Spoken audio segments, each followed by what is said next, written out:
Hi guys, today I have this Lolalette jewelry organizer.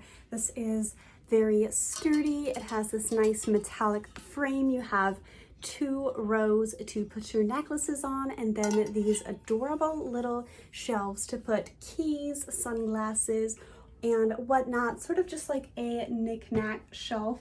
So let me start by putting my jewelry on here.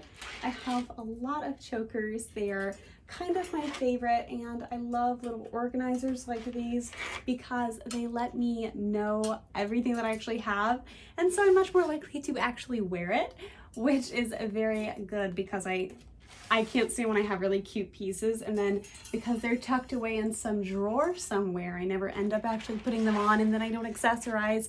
So I love little organizers like this because they help me use the entire breadth of my wardrobe in my closet. So here you can put little perfumes, and this is the perfect size for a pair of sunglasses. Check that out.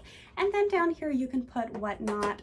You have headphones, you have rings, you can just pull up right there, keys, your car keys, whatever else you might need just on your wardrobe.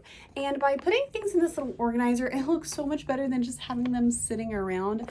For sure, it looks so much more put together. Check out the entire look. This has a lot of storage. If you wanted, you could put a lot more pieces on there, but for me, this is the perfect little amount of spacious little organizer to have on my wardrobe, and I am just such a fan.